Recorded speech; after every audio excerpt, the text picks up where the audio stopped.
So I want to talk about the importance of the desk cafe movement, and really to invite you, if you live near a place where there is a desk cafe, to go and attend one or several. And if you don't, but you really feel that it's something that is important, I'm going to actually invite you to create your own and run your own, because this is such a valuable movement, and that I don't want people to be limited in their experience of it just because there isn't a desk cafe near them. Really be daring and create your own.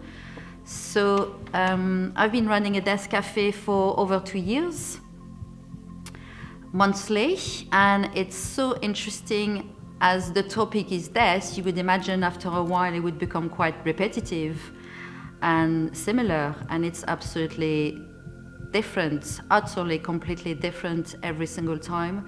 The discussions are always so profoundly rich, moving. I'm always amazed as how people arrive and they're a bit nervous, a bit shy. It's an unusual thing to do, for sure, to go and meet in a cafe with a group of strangers to speak about death. That's for sure, it's unusual.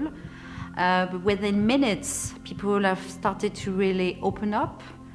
And what's beautiful when people are allowed to talk about death is that in a way they remove that mask. Because when we talk about something that is so potentially painful, raw, challenging, and also beautiful and meaningful, there is no more mask, or people remove layers of mask anyway. So that creates a space where strangers meet, and very quickly there is an atmosphere of authenticity, vulnerability, which is pretty rare in our society. So this authenticity and vulnerability really creates something within people which touches deeper parts of themselves.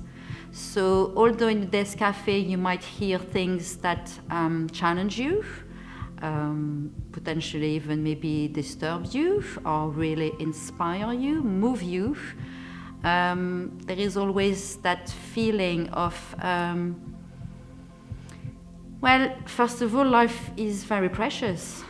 When you look at when you look at death and realize death is that boundary that defines life, and you hear people's raw, authentic stories of what they have experienced around death and overcame, you start realizing, wow, I'm alive, and life is so precious. So there is that paradox of when we start daring to speak about death, we actually become more alive, much more appreciative of the gift of death, much more authentic and vulnerable within ourselves, which I think are all qualities that society really needs. What we do in a death cafe is we talk about death and we listen with respect. And for me, the listening with respect is very important, because obviously the topic is potentially a powerful one, an upsetting one. Some people come, they've been newly bereaved, so they're very raw inside of themselves. You might hear views which are really in contradiction with what you believe.